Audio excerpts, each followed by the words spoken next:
Alright, welcome back to the SuperCoach Nuff channel. In today's video, we're going to do the Magic Round preview, so round 10 of the 2023 season. As you can see, I'm all kitted up, ready to go. Bulldogs playing the first game tonight against the Raiders, should be a cracker.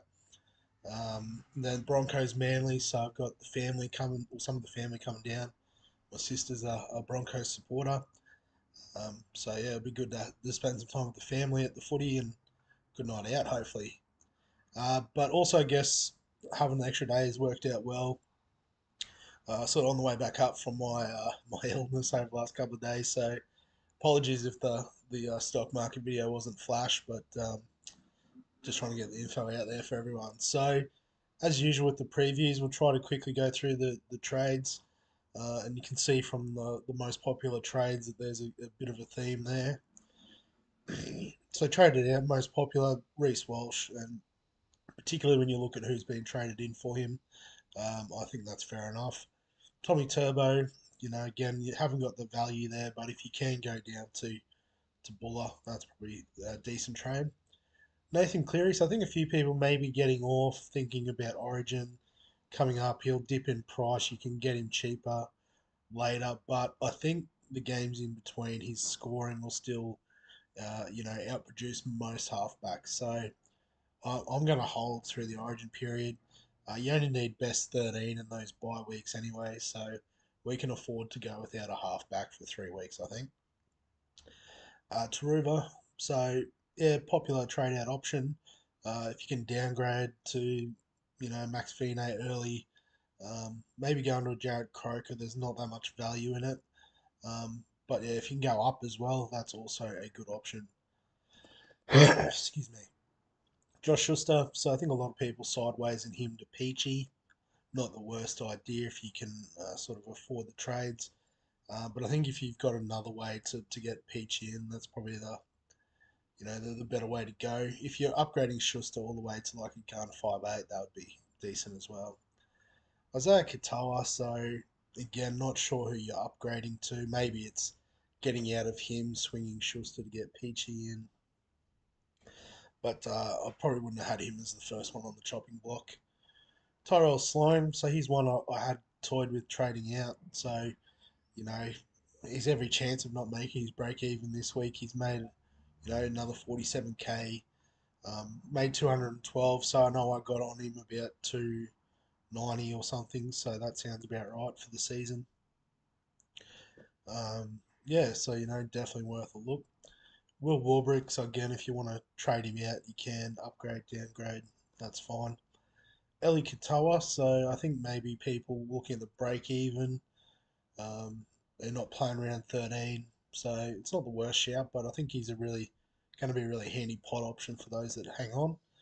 And the Hammer, so again, he's on the sort of backward slide a bit, but we know what he's capable of. Um, so, if you're upgrading, I think that's fine. I don't think downgrading him is a smart option, though. So trading in, number one by a long way is Dream Buller. I brought him in on his first week, took a gamble. It's worked out pretty well for me. So get on board, trade out your turbos, even if you've got Teddy, he's bottomed out, but he's going to be in the Origin side, so get on, I reckon. Clint Gutherson, so this is a bit of an iffy one. He'll be a good point of difference through the Origin period, but yeah, if you're bringing him in now, you're probably missing out on some gun scores from potentially like other high scoring players. So whichever way you want to go. Tyrone Peachy, so you know, not quite bottom dollar, but cheap enough. He will get dual position, which will become quite handy, I think. And he's got the job security, so I think he's one of the better cheapy options this week. That's on the bubble. Dylan Brown, so I bought him in because of his Origin coverage.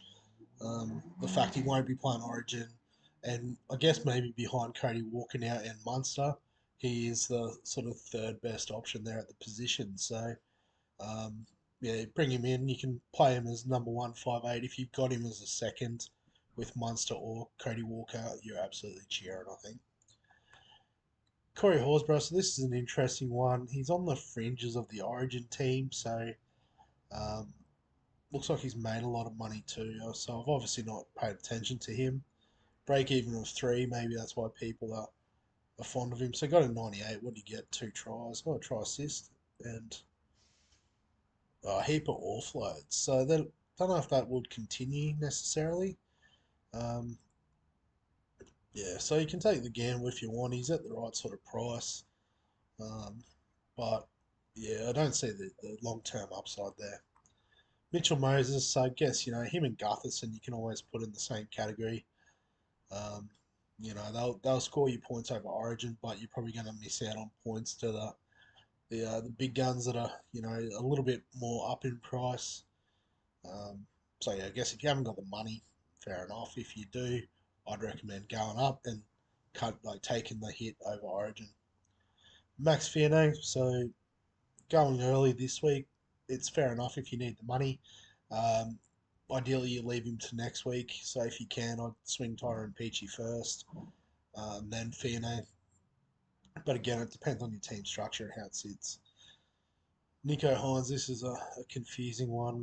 Oh, sorry, trading in. No, it's not confusing. So maybe a lot of people sideways in Cleary to him. But yeah, bring him in. He's a gun. You need to get him in.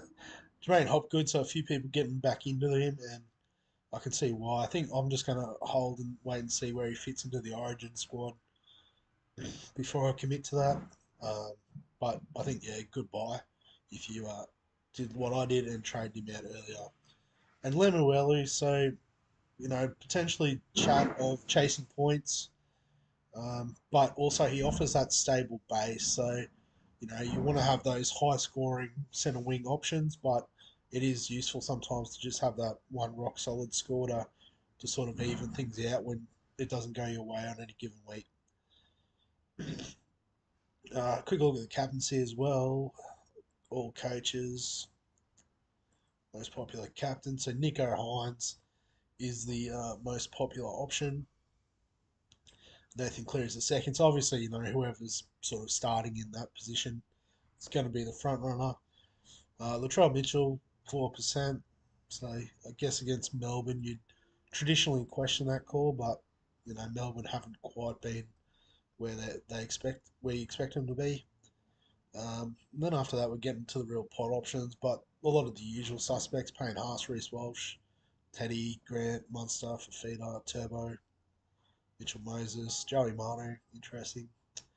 The VC shouts, so Reece Walsh, I guess, playing tonight, not the worst option at VC. Payne Haas, same sort of deal. Um, Latrell must be playing fairly early in the week. Excuse me. Still not so well. uh, and then Hines, Turbo, Cleary. So I guess if you go on one of those pod captaincy options, that's how you end up with a VC on your halfback. Yeah, so I think it's all pretty sort of smooth sailing there in terms of that. So on to my trades for this week. So I had considered being a bit conservative with my trades, but um, then in the end, I've gone a bit hard. So the first one I was going to do, now that Tohu Harris is in, is I'm going to get rid of Stefano um, and use that money to switch Harris into the front row and bring Tyron Peachy in. All right, so then the second move is I'm actually going to get rid of Greg Marzu and bring in Lemuelu. So the sort of thinking being that ultimately these two will open up a swing between second row and centre wing, which will just give the side more flexibility as we go through the season. And then with that money, I can actually use a boost and can go up from Sonny Luke. Need to change it to round 9 summary and bring in Reece Robson. So it just fits in the cap that I've got. So it sort of seems like it's meant to be. But I can stop stressing about not having a second hooker with Sonny Luke stinking it up. And yeah, so now when we look at the side, we've got 2 hookers, 3 front row guns. Sort of, well, 2 guns in the second row and a couple of pod options, I suppose. 2 gun halves, 5'8", Dylan Brown, so we still need to upgrade there. Um, move Nickel Clockstead onto the starting side, so pretty happy with that centre wing combination. Obviously, three of them will play in round 13 as well, which is nice. And then to Turbo and Buller, pretty happy with that combination at fullback at the moment. Obviously, would like Latrell, but can't afford. So, in terms of the structuring of the side, so we need to reset that.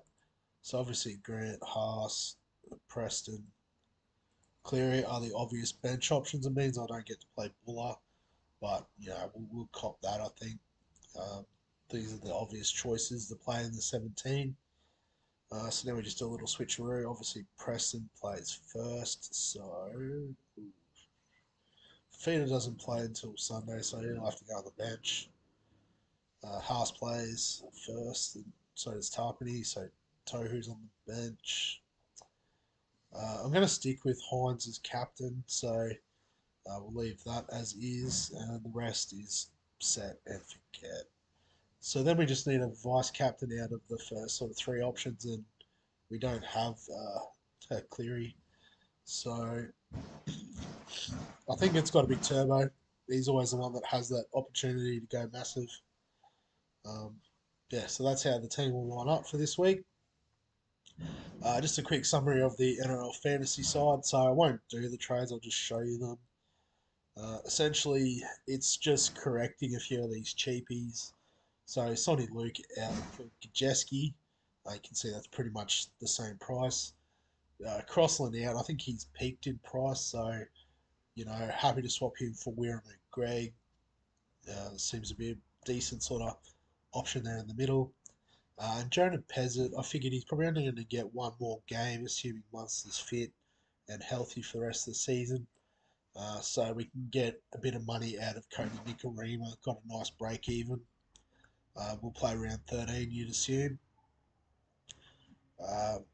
Or failing that, it's a dud pick, but we'll try to take a bit of cash out of it. And also we can bank 286k. So when we look at the side, the starting 13 is actually pretty solid. Um, Lachlan Miller would be in place of Alamotti. Marnie would switch up to centre. We've got Damien Cook on the bench. So we've got 14 solid options. The ultimate goal would be to fill up the last three spots with some decent players, particularly some better cover potentially at the middle and edge forward positions. And then we'll just roll the dice with some options at centre wing if we need to. But yeah, so pretty happy with how that team's shaping up. And Sports Deck, I also have gone a bit aggressive this week with the trades.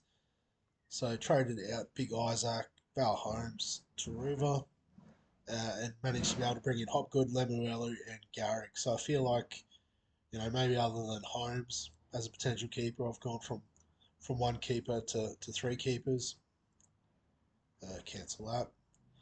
So how the team shapes up this week, I've still got Luke in this format, which isn't ideal, but um, I've now got a pretty stacked second row, and we can obviously trade out of that, move Schuster up, and bring in another half when we need to.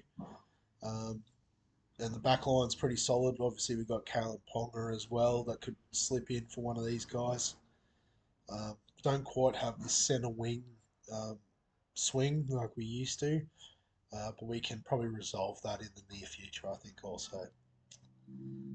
So, yeah, so that's how the teams are shaping up. I won't do the Bulldogs Project one. It's exactly the same as what's in the video, so go back and have a look at that if you'd like. I guess also the AFL one, not so popular, but um, actually I think that is different. I'll quickly go through that. Some people will stop watching the video now, but that's fine.